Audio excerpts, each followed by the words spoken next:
All right, and welcome back, and we do apologize for that slight delay there, but we are now sorted. And well, I was basically talking to Charles Hingamora, who's the PS for State Department of Housing and Urban Development. Today we're talking national housing and affordable housing more specifically. So you're giving me basically a breakdown of what is affordable housing, and maybe to just make it extremely palatable, how much are we talking in terms of rent, or if I was to buy or a mortgage, what is it that the government is envisioning as affordable?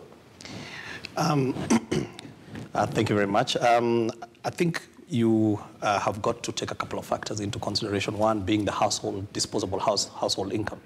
And so in terms of benchmarking, we are saying that not more than 30% of your disposable household income, okay, should go towards your housing, acquiring the house. And remember, now we're talking about acquisition of a house. And I think it's very important for the Kenyans to understand why we're talking about acquisition of a house. Ownership of a house is probably by far the most significant investment one can make, and to help people get out of poverty. You can use the house, and if you paid and you've created some equity in there, you can borrow against that and start a business. Right. So ownership of a house is absolutely important. So who is the target market? Who is it that the government is targeting to have these houses? So we know where we are today is that we have a 1.8 million housing deficit. And how did we get there is because we have focused on only the 5% or 2% actually of the market, simply because there's super normal returns. So there's a systemic issue, and that is why we have a housing deficit of over 200,000. And that therefore means that all Kenyans that are in the sort of 200,000 and below cannot be able to afford a house. And then another problem that we have in this country is that the mortgage rate is too high. So you find that in other markets, for example, like South Africa, where I came from, this morning, the rate of rent to mortgage is 1-to-1. Here, it's 1-to-6. So we have a long way to go, and that is why government is getting involved in a rather space that the private sector should be doing, but there's a systemic problem. And the way we're going to solve it is coming up with a whole range of subsidy package that is focused mainly on the mama boga and the lower part of the economy, and that is where our focus is going to be. So the 500,000 houses is going to target mainly the people who are largely 100,000 and below, but the bulk is going to be around 20,000 and below. So that, if we define it in economic terms, we'd be saying what? Low income earners? Low income earners. Okay, and the other question then is financing, because this would need some kind of financing, and one of the things that makes a big hindrance to buying homes in Kenya is the financing. It's very expensive from banks. Right. So how will the government mitigate this? So the way we've embarked on this particular program, government does not have the money to plow into affordable housing. So this is a perfect opportunity for us to be able to attract private capital. And there is a lot of liquidity actually in this market today. The only challenge is a couple of things. One, as Dr. Manduku spoke about shortly, the cost of land in this country is just obscene. It's the most expensive in the continent. Therefore, what then government has to do is we are land banking. And we've identified parcels of land all over the country, including at the county levels, right? Last week during the devolution conference, or the week before during the devolution conference, we signed with about 10 counties that have already identified land in the various that can be used. And they're bringing that land, and it's going to be at zero cost to the end user. Right? Then we are also tackling the issue of... so who will pay that cost? Because somebody has to bear that cost. That's what I'm saying. That's the government's contribution towards subsidizing the houses. So land is going to be made available. The second part is about the cost of construction is very high. So I'm sure he's dealt with the issue of cost of construction through industrial techniques, standardization, and then now it goes to the financing. So we have established two facilities. One is what we call Kenya Mortgage Refinance, which essentially, and I don't want to get too technical, the reason why mortgages are expensive is also because of the tenure. The tenure is short, so the financial institution will not lend you long. Right. So the Kenya Mortgage Refinance, what it does, it gives gives a credit line to a financial institution or SACCOs, and then they can lend long. And of course, the longer it is, it means your repayments come down. All right. Over time, the interest rates will have to correct themselves because there's a lot of it's a bit complex. It's not just saying this is one factor that is contributing towards the interest rate being high, but the bulk of Kenyans still cannot even are not bankable. All right, you cannot go to the bank and even take a loan for. Right. So that majority, we are taking care of them through the National Housing Development Fund, and that fund is going to run a tenant purchase scheme. So it is rent to own. And that is why we are saying today, it does not matter whatever you're paying for rent today, you'll be able to get a unit that you can be able to continue paying, but own it. And that is what is going to be very transformational. Would that be looking at a model maybe like the American one where your rent is almost equal to mortgage, so it makes sense for you to actually buy the house? Because what happens with the Kenyan model is that mortgage is so high, you're left paying rent for forever.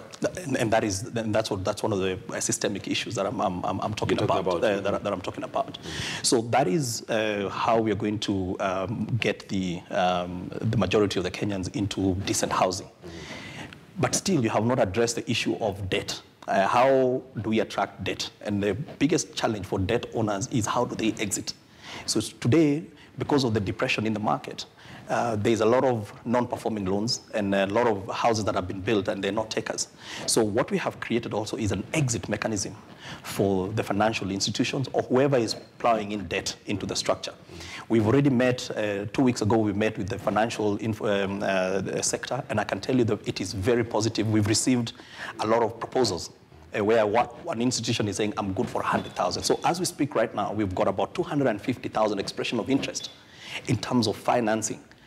Because once they understood the structure, and that the structure is very clear, and that there's a development framework also, which is going to be very clear for us. All right, and one of the other questions, of course, is how do you determine, what's the criteria of a low, how is the government going to establish that A is a low-income earner? Because we've had instances where houses have been built to be affordable for Kenyans, but have ended up being owned by people who are well-connected, who buy many units, and of course, now that beats the whole point. We are finalizing the creation of an online portal.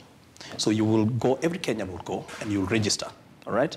And then there is a pre-qualification. Of course, you have to submit certain information, how much you're earning. If you're in the minimum wage, you have got to provide some proof of what you're earning. And then there is going to be an automatic allocation of a unit. So you will automatically know that you qualify for a social house or you qualify for a low-cost house, or once you get above 50,000 income, you get into what we're calling the mortgage gap. And why we're calling it mortgage gap is now you can get a mortgage, right? You can qualify for a mortgage, but it's still not affordable. So you still need a bit of TLC to help you to bring it down.